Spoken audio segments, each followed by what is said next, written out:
Morning boys and girls. तो अपना जो सेकंड टॉपिक है यहाँ पर हम स्टार्ट कर रहे हैं जिसका नाम है पॉलिनेशन। देखो ये पॉलिनेशन की प्रोसेस प्लांट के अंदर होती है और इसी पॉलिनेशन के बाद क्या होता है फर्टिलाइजेशन स्टार्ट होता है। तो सिंपल सा यहाँ पर डेफिनेशन देख लेते हैं। The transfer of pollen grains entered to stigma in a same flower in a different flower। या ऐसा ही बोल सकते हैं कि जब मेल गैमेट्स के जो एंथर रहते हैं इसको अपन क्या बोलते हैं गायनोशियम। इस गायनोशियम के दो पार्ट्स रहते हैं, एक रहता है तुम्हारा एंथर और दूसरा रहता है फिलामेंट। तो इस एंथर्स के अंदर पाए जाते हैं पॉलन ग्रेन्स। तो ये पॉलन ग्रेन्स क्या करते हैं गायनोशियम के जो पार्ट्स रहते हैं जिसको अपन बोलते हैं स्टिग्मा, उसके ऊपर क्या होते हैं रीच होते हैं। The transfer of pollen grains enter to stigma in a same flower or another flower, but हमेशा क्या रहेगा इसमें स्पीशीज क्या रहेगी सेम। तो सिंपल वे में अपन बोल सकते हैं the transfer of pollen grains enter to stigma in a same flower or different flower in same species, it is called pollination। ठीक है, तो देखो पॉलिनेशन की प्रोसेस एक ऐसी प्रोसेस है जिसके द्वारा क्या होते हैं कि एंथर के अंदर प्रेजेंट जो pollen grains है कहाँ जाते हैं स्टिग्मा के ऊपर रीच होते हैं। अब after reach a pollen grains they are start of fertilization। Start करते हैं उसके बाद फर्टिलाइजेशन। यही फर्टिलाइजेशन आगे चल के क्या करता है जाइगोट का फॉर्मेशन कर देता है और इस जाइगोट से क्या बनता है मतलब फर्टिलाइजेशन की जो पहले की प्रोसेस है कौन सी बोल सकते हैं अपन पॉलिनेशन।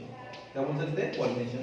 पॉलिनेशन होगा, पॉलिनेशन के बाद फर्टिलाइजेशन, फर्टिलाइजेशन के बाद क्या होगा जाइगोट फॉर्मेशन और इस जाइगोट के बाद ही क्या होता है किसी एम्ब्रियो का फॉर्मेशन होता है। तो इसीलिए पॉलिनेशन क्या है सबसे इंपॉर्टेंट है। अब पॉलिनेशन होते हैं टू टाइप्स के। कितने टाइप्स के होते हैं टू टाइप्स के। पहला होता है सेल्फ पॉलिनेशन एंड सेकंड होता है क्रॉस पॉलिनेशन। तो सेल्फ पॉलिनेशन की डेफिनेशन देख लेते हैं। देखो the transfer of pollen grains enter to stigma in the same flower in same species, it is called self pollination। क्या बोला मैंने इसमें आएगा in same flower in same species। क्या हो जाएगा इसमें the transfer of pollen grains enter to stigma in same flower in same species, it is called self pollination। अब क्रॉस में थोड़ा क्या हो जाएगा डिफरेंट। यहां पर क्या हो जाएगा different flower in same species.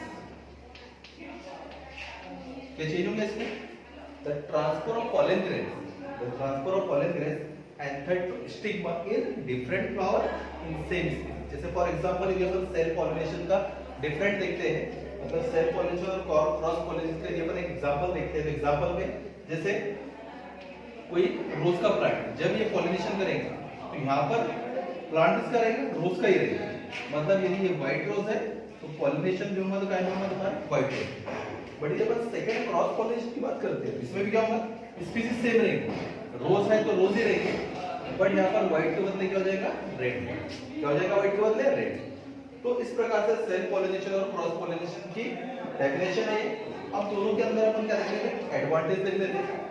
देखो जब भी सबसे पहले अपन एडवांटेज देखने का है सेल्फ पॉलिनेशन के। जब भी सेल्फ पॉलिनेशन की प्रोसेस होगी तो सेल्फ पॉलिनेशन के प्रोसेस में क्या होंगे कि इसके द्वारा जो भी स्पीशीज प्राप्त होगी वो एक होमोजाइगस होगी मतलब एक ही समान है।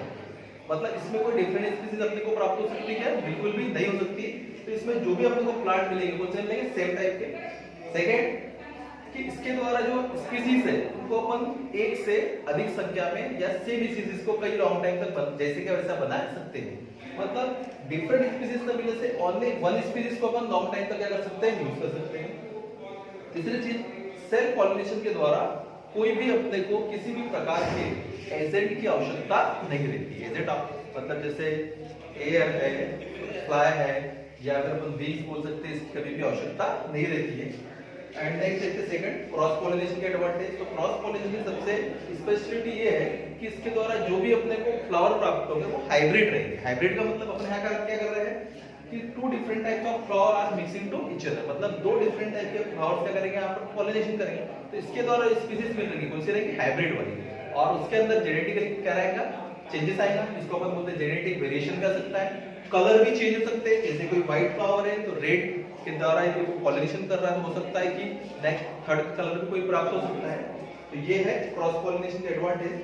नेक्स्ट है डिफरेंट बिटवीन सेल्फ पॉलिनेशन है क्रॉस पॉलिनेशन। दोनों में अपन डिफरेंट देख लेते हैं। एग्जाम में अक्सर पूछा जाता है कि सेल्फ पॉलिनेशन और क्रॉस पॉलिनेशन में क्या डिफरेंट है। तो पहला तो वही the transfer of pollen grain anther to stigma in same flower in same species, it is called self pollination. And cross pollination में the transfer of pollen grain anther to stigma in different flower in same species. Second, agent are not required, मतलब जब self pollination की process होगी इसमें कोई भी agent की अपने को जरूरत नहीं है, चाहे एयर है चाहे इंसेक्ट्स है, इसमें कोई भी अपने को एजेंट की जरूरत नहीं पड़ेगी। क्रॉस पॉलिनेशन में एजेंट की जरूरत पड़ेगी, चाहे तुम्हारा हनी भी हो सकता है, हनी भी हो सकता है, इंसेक्ट्स हो सकते हैं, इंसेक्ट्स के अलावा एयर हो सकती है, ये इसके अंदर क्या रहेंगे क्रॉस पॉलिनेशन में एजेंट रहेंगे। थर्ड पॉइंट यदि अपन देखें तो in which types of plant they are often similar, मतलब इसमें जो भी प्लांट प्राप्त होंगे क्या रहेंगे सिमिलर रहेंगे। इसके अंदर क्या रहेंगे क्रॉस पॉलिनेशन में प्लांट क्या रहेंगे डिफरेंट हो जाएंगे। इसके अंदर हाइब्रिडाइजेशन, सेल्फ पॉलिनेशन में हाइब्रिडाइजेशन की प्रोसेस नहीं होगी, क्रॉस पॉलिनेशन में हाइब्रिडाइजेशन की प्रोसेस कंप्लीट होगी। उसके बाद भी बहुत सारे पॉइंट है।